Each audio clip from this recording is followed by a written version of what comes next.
வணக்கம். நான் உங்கள் மோகனா. மாலை மலர், வேழக்கிழமை 28. உடல் ஆரோக்கியம் தரும் உணவுகள் 24. உடல் நலம் காக்கும் அவள். அவள் அன்றாட சிறுதீனியில் ஒன்றாகவும் சிற்றுண்டி தயாரிப்பதற்கான ஒன்றாகவும் இருந்து வந்தது. இன்றைய உணவு உற்பத்தி பெருக்கமும் மாவாட்டும் கிரைண்டராகும் மாவினை பதப்படுத்துவதற்காக வீட்டிற்குள் நுழைந்த குளிர்சாதன பெட்டியான ஃப்ரிட்ஜும் பரவலாக ஆவதற்கு முன்னர் நடுத்தர குடும்பங்களில் அவசர சிற்றுண்டி தயாரிப்பிற்கு வீட்டில் எந்த நேரமும் அவலை வைத்திருப்பார்கள். ஆழாக்க அவலை எடுத்து நீரில் முழுக போட்டு அடுப்பில் வாணலி ஏற்றி வெங்காயம் பச்சை மிளகாய் தாளிப்பு போட்டு ஊறின அவலை எடுத்து போட்டு பிரட்டினால் அற்புதமான சத்துணவு தயார். இன்றைய தலைமுறையினருக்கு மெல்லும் பழக்கம் அற்று போனதால் அவள் பயன்பாடு அருகிவிட்டது. உலர் அவலை நேரடியாக வாயிலிட்டு மென்றால் துவர்ப்பு, இனிப்பு, மென், கசப்பு ஆகியவை சுவைகள் மாறி மாறி வாயில் தோன்றும். இந்த பொருளை வாயிலிட்டு மெல்லும்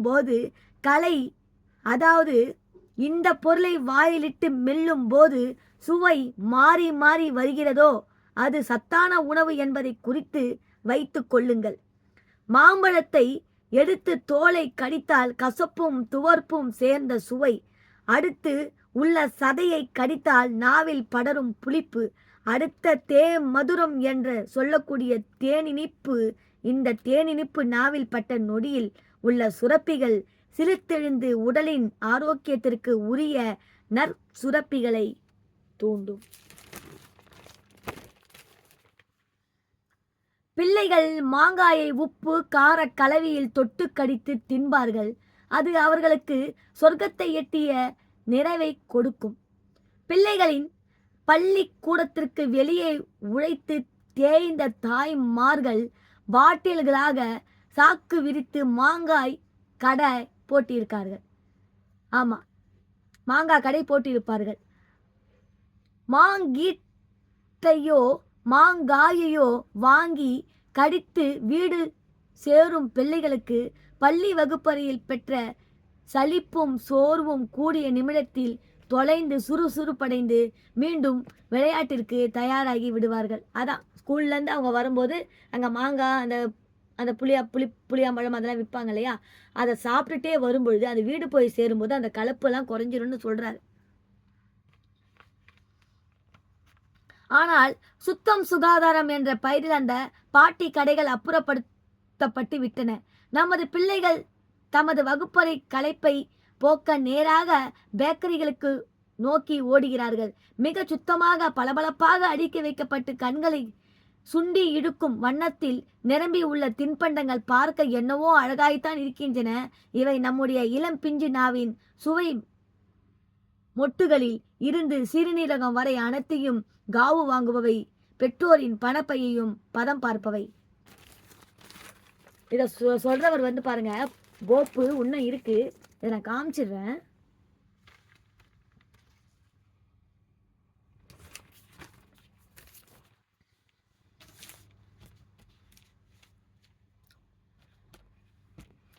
மாங்காய், கலக்காய், நெல்லிக்காய், கொடிக்காய் என்று எண்ணும் கிடைக்கிற வகையான காட்டு காய்கள் பல்வேறு சுவைகளை நாவிற்கு தொடுப்பதுடன் உடலில் சுரப்புகளையும் நிறைவு செய்பவை.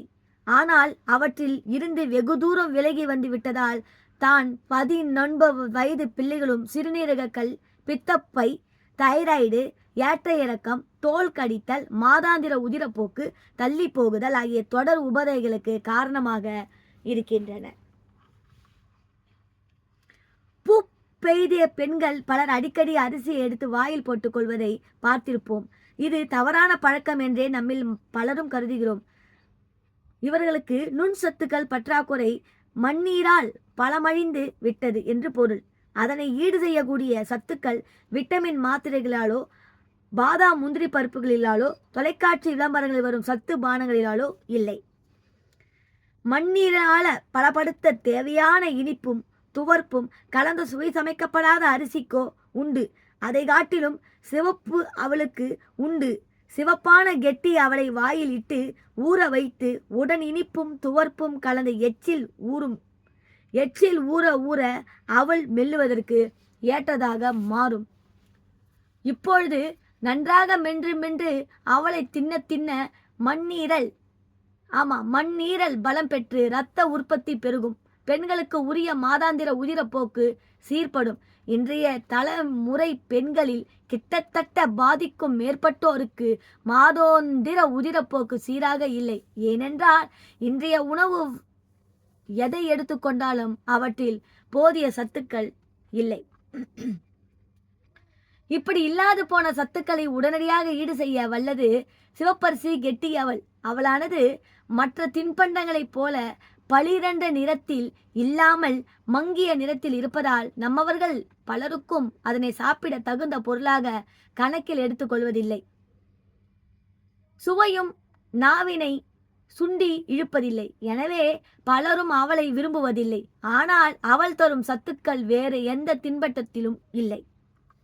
அவளை ஊற வைத்து காய்ச்சி வெள்ளப்பாகில் போட்டு தேங்காய் துருவலும் சுக்கு ஏலக்காய் பொடியும் போட்டு கிளறினால் உடலுக்கு உபத்திரம் தராத அற்புதமான இனிப்பு தயார். இந்த இனிப்பு உடலுக்கு ஊக்கத்தை கொடுக்கும். நாட்பட்டா காய்ச்சலில் கிடந்து தேறியவர்களுக்கு நல்லதோர் சத்தை கொடுக்கும் உணவாகும். இது சிலர் இயல்பியலை மெலிந்து காணப்படுபவர்கள் இப்போதும் இரத்த சோகை பிடித்து சோர்வாகவே காணப்படுவார்கள். அவர்களுக்கு அரிசி அவல் மட்டுமல்ல, அனைத்து தானிய அவலும் மாற்றி மாற்றி கொடுக்க இரத்த உற்பத்தி அதிகரித்து விரைவில் தேறுவார்கள். சிலருக்கு இதை தின்றாலும் அடுத்த சில நிமிடங்களிலேயே எதையாவது உண்ண வேண்டும் போலிருக்கும். இது கெட்ட பழக்கம் என்றே நம்மில் பலரும் புரிந்து கொண்டிருப்போம். அவளை ஊரை வைத்து உடன் தேங்காய் துருவல், நாட்டு சர்க்கரை, உலர் திராட்சை உடன் ஒரு வாழைப்பழத்தை அரிந்து போட்டு கலக்கி கொடுத்தால் மிகவும் நல்லது.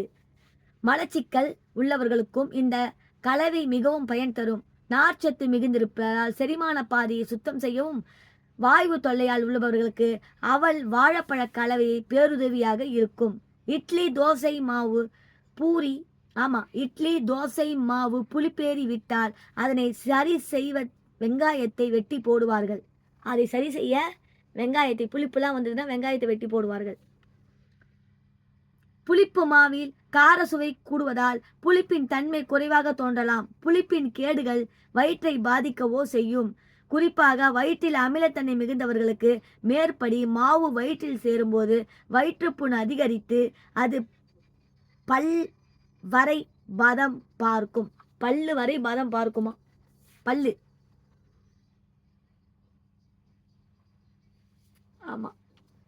அவளை எடுத்து மிக்சியில் இட்டு அரைத்தால் ரவை பதத்திற்கு வரும். அதனை எடுத்து புளிப்பு மாவுடன் கலக்கி சற்று நேரம் ஊற வைத்தால் புளிப்பு குறைவுடன் சுவையும் நன்றாக இருக்கும். குடல் புண், வயிற்றுப்புண் உள்ளவர்கள் சோறு, குழம்பு என்ற வழக்கமான உணவு உண்ணும்போது புண்ணு ஆறுவதற்கு இடமில்லை. அந்த பிரச்சனை உள்ளவர்கள் அவளுடன் தேங்காய் பூ சேர்த்து உண்ணும்பொழுது அது நல்ல சத்தான உணவாகவும் இருக்கும். புண்ணும் விரைவில் ஆறும்.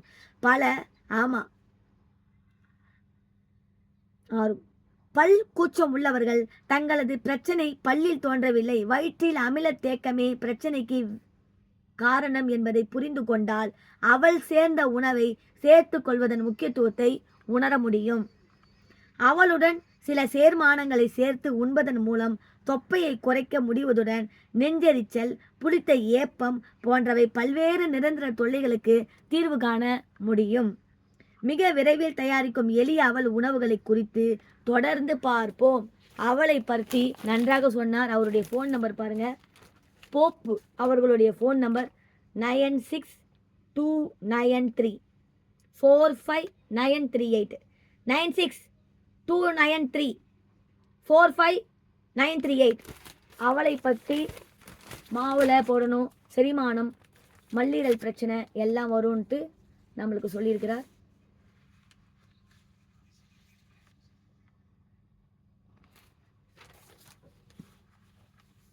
இத்துடன் ஆரோக்கியம் தரும் உணவுகள் 24 உடல்நலம் காக்கும் அவள்.